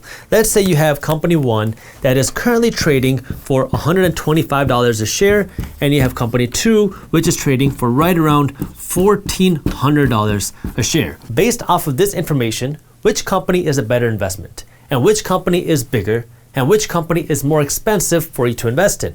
Now, this is where a lot of people might say, here, this company is clearly more expensive because you have to pay more money for a share, and it's probably overpriced because it's so much money per share. But let's dive a little bit deeper, because what if I told you that this company is having a market capitalization or a valuation of $2 trillion, while this company has a market capitalization of just $40 billion. Now all of a sudden you can realize that you're buying these shares at a certain price for the entire company. So while the price for one individual share is smaller here than here, you're buying a much smaller piece of the company because the entire company is valued at $2 trillion, versus here, you're spending a lot more money for one share of the company, but you're getting a bigger chunk of the company because here the entire company is worth $40 billion. So this is a real example. This is, at the time we're recording this video, the Apple stock, and this is the Chipotle stock, CMG. And at the time of recording this video, Apple's trading for right around $125 a share and is valued at right around $2 trillion, while Chipotle is trading at around $1,400 a share and is valued at around $40 billion. So you should never analyze a stock solely by its share price, because the share price is going to vary depending on how many shares are out there and what the valuation of the company is. Because Chipotle can come out and they could say, we're going to double the amount of shares out there. If they did that, well, now their stock price is going to be trading at $700 a share, now $1,400 a share, because now they just increased the amount of shares out there. So when you're doing your research, you got to look at way more than just what the share price is. Your job as an investor is to look at this and say, okay, Apple is valued at $2 trillion and Chipotle is valued at $40 billion. Which of these is a good valuation, or an expensive valuation, or an undervaluation? You have to do this research, and based off of what your research tells you, that's where you got to decide. Because if it's undervalued, then it might be a great opportunity for you to come in and invest in this company if you believe in this company for the long term. If it's a good valuation, this still might not be a bad investment opportunity, but if it's overvalued, then you might not want to pay unless that you believe that there's a lot of future potential with this company. So there's a lot of different things and research that you can do to decide if a company is overvalued or undervalued or good valued. And one of the things that you can look at out of the many things that you should look at is the PE ratio. PE stands for price to earnings ratio, and essentially what this tells you is how many times earnings a company is selling for. So one of the easiest ways to understand this is just think about Shark Tank. If somebody comes onto Shark Tank and they say, I have a company, a guacamole company that I am valuing at $100,000, and this year I made a profit of $50,000, that means this company, my guacamole company, is selling for 2 times earnings. Because yeah, I made $50,000, but I'm valuing my company at $100,000, so I'm selling my company or a share of my company for 2 times the amount of money I made today. So you're selling for 2 times earnings. Here, in Apple's case, their PE ratio is 28. In Chipotle's case, at the time we're recording this video, it is 98. So now, if you look at this and this, you might say, whoa, Chipotle is way more expensive than Apple is, so Chipotle is overpriced. But again, you're not comparing apples to apples, because certain industries and certain sectors are going to have different types of PE ratios, and different companies, like growth companies versus blue chip companies, are also going to have different PE ratios. So you got to make sure you're comparing apples to apples, because certain sectors are going to have way higher PE ratios on average than other sectors, and certain types of companies, like growth companies versus blue chip companies, are going to also see different types of PE ratios. So if you're analyzing a stock based off of a PE ratio, you want to make sure you're comparing apples to apples and understand that this is just one indicator. You got to look at the company as a whole, and the way you do that now is you're going to dive a little bit deeper. You're going to look at a company's earnings reports. So every company that is public, meaning on the stock market, is required by law to release how much money they're making in revenue, what their expenses are, what their profits are, and they have to put all this information in a cash flow statement and a profit and loss statement, and you can get all this information on a company's website. So you can go onto the Apple website or the Chipotle website, scroll down to the Investor Relations tab, click it, and you are going to see their quarterly reports, meaning a report that they put out every 3 months, and their annual report will just show you how much money they made this year and this quarter, and they'll compare it to their previous years and previous quarters. So now you can analyze this information, see what their profits are, see what their revenues are, and see what their expenses are, and then decide if this is a good investment or not. Now you can see that if a company's expenses are growing, this might be concerning, but you want to pay attention to why are their expenses growing. If their expenses are growing because the cost of doing business is going up and they're making smaller profits, that might not be so good news. But if you see their expenses going up because they're investing so heavily into their company because they want to grow for the future, that might be good news because they're trying to make bigger profits in the future. The thing that makes this type of fundamental analysis tricky is that there's no secret sauce where you just look at X, Y, Z, and based off of this, and this is either a good investment or a bad investment. You have to look at the numbers. You got to look at the revenue, the profit, the expenses. You want to look at the cash flow, but you also want to kind of feel the company. How is the executive structure? Are these managers good? Are they going to grow the company, or are they going to run it into the ground? Is this a good product? Do people care about this product? Are people still going to care about this product in 5 years or 10 years, or are they going to care about it way more or less?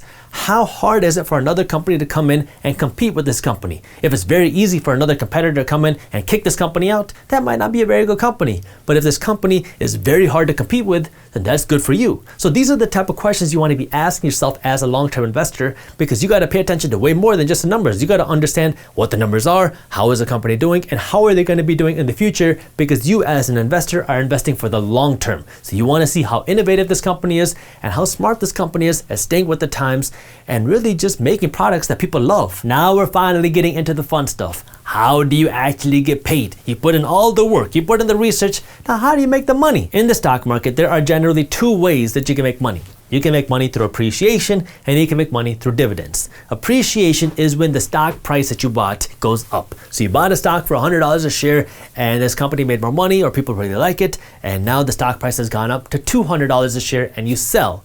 If you do that, you bought a stock for $100 and you sold it for $200, the stock appreciated to $100 a share, and you just made $100, assuming you own just 1 share. If you own 2 shares, you made $200 because you made $100 per share.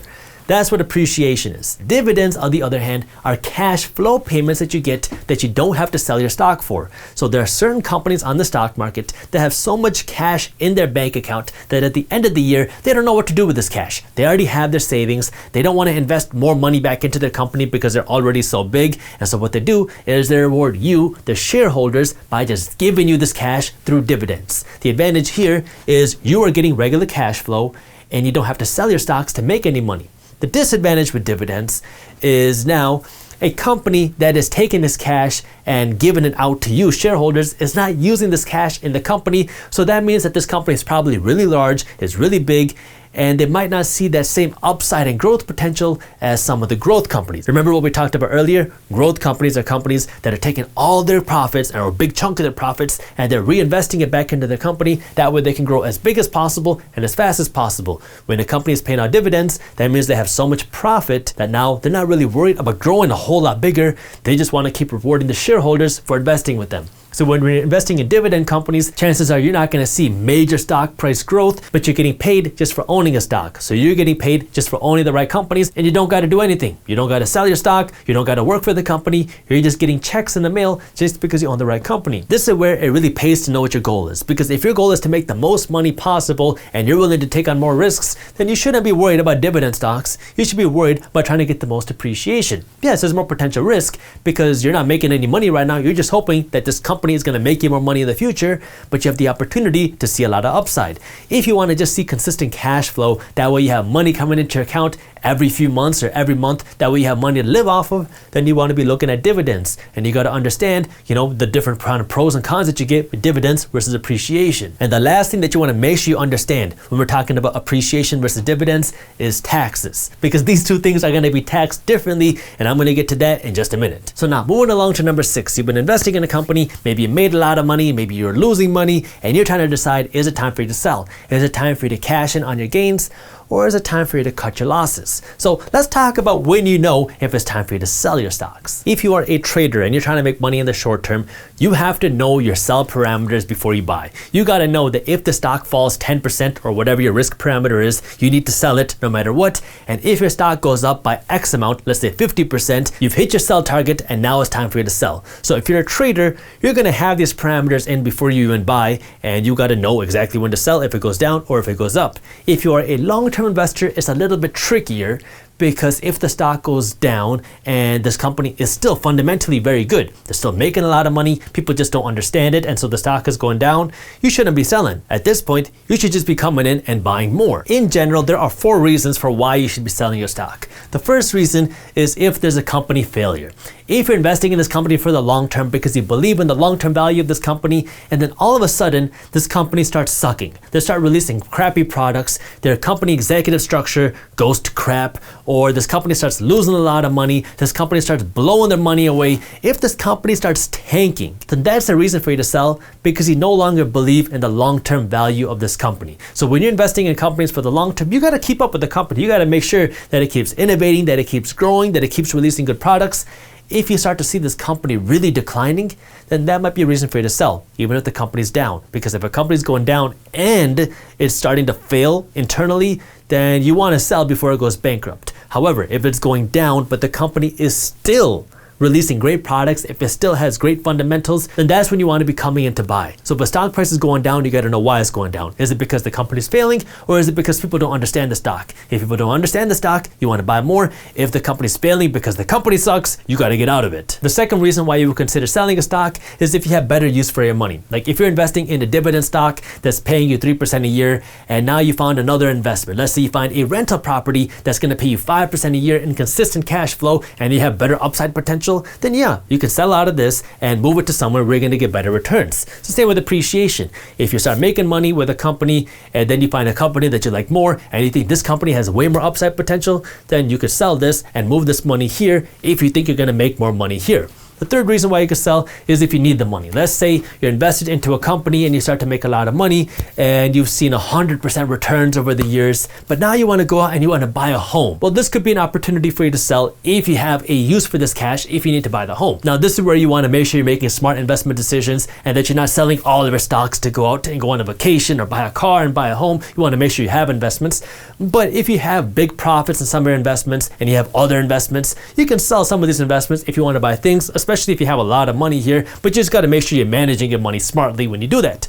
The last reason why you would consider selling is if you win. Meaning if you made enough money where you're satisfied. If you invest in a company and you see massive growth and you're like, yes, I invested in this company when it was undervalued. Now I have made a ton of money and this company is now overvalued. Well, now chances are you made a lot of money because you bought the stock when it was undervalued. Now it's overvalued and now you made a lot of money along the way. Now you can sell the stocks and now you can walk away because you have just won in this transaction because you believed in this company when nobody else did. So when it comes to selling your stock as a long-term investor, these are the main things that you want to understand. Now, before I get into taxes, if you are interested in learning more about the different strategies there are with stock market investing and stock market trading, and you want to go a little bit deeper into that part of the stock market, our team put together an amazing stock market PDF that walks you through what you need to know about trading and investing your money in the stock market. This PDF is completely free when you sign up for our daily newsletter, and I'll link it for you in the description below. All right, taxes. Like they say, nothing is certain in life except death and taxes. If you make money, well, now you got to pay taxes. But the amount of taxes you pay are going to change depending on how you made that money. The first thing that you got to understand about taxes is that the government and the IRS incentivize you to be a long-term investor, because if you are a long-term investor and you make profits, you get tax breaks. Versus if you are a short-term investor and you make profits, well, now a short-term trader and you make profits, you don't get those same investment tax breaks. So if you are a long-term investor and you invest your money for longer than a year and you sell it for a profit, you get something called long-term capital gains rates, and these are much lower tax rates than your ordinary income tax rates. Like when you go to work and you get paid, that's considered your ordinary income tax rates, and these are the tax rates that you have to pay if you are a short-term trader, because the IRS and the government look at you as if this trading is your job, and so they're going to tax you accordingly. And so because you're working actively to trade your money, they're going to charge you higher taxes as if you made this money from a job. Now, why is job income taxed differently than your long-term investment income? Well, that's a conversation between you and the government. The next thing that I want you to understand about taxes are dividends, because dividends, most dividends, are qualified dividends. And what qualified dividends are dividends that qualify for these long-term capital gains rates, meaning these lower tax rates. Now, this is good news for you because you get to pay less taxes on your income through dividends. But the thing that you have to understand about dividends is when you get these dividends, you have to pay taxes on it. Even if you take this dividend income and you reinvest it back into the company, you still have to pay taxes on this income that you received, even though this money is not in your bank account. Because sometimes you can make $5,000 or $20,000 a year in dividend income, and you can reinvest all this money back into the company. But if this money is not in your bank account, you still have to pay taxes on it. And so now you're gonna have to pull out this cash from somewhere else to pay taxes on this dividend income, even though you reinvested all this money back into the company. That's the last thing that I wanted you to understand about comparing appreciation versus dividends, because when you're looking at appreciation, especially when you're talking about companies and growth companies, that means these companies are losing money. They're taking all of their profits and they're reinvesting it back into the company, and they're going into debt or doing other things to raise money to keep investing back into the company. That way they can grow as big as possible, as fast as possible. Here, you're going to see price growth in the stock, assuming they continue to grow. But you don't have to pay any taxes on this price growth because you don't actually pay taxes until you sell the stock, because you're not making any money until you sell. With dividends, on the other hand, you're paying taxes year after year after year when you're getting dividends, because this money is coming into your pocket. And so that's just one of the other things that you want to understand, is that with appreciation stocks, especially these growth stocks that are trying to grow quickly, you don't got to pay taxes on this growth until you actually sell it, assuming that the stock price goes up, versus with dividends, you got to pay taxes anytime you make money, even if you reinvest this money. If you enjoyed this video, here's a video on how to start generating passive income that I think you'll love. And while you're at it, download our free stock market PDF. And as always, keep hustling. Number 2, invest in rental properties. This is one of my favorite ways to generate passive income. The way this works is, let's say you go out and you buy a house for $100,000. Now, instead of you living in the house yourself, you would rent this house out to somebody else, another family,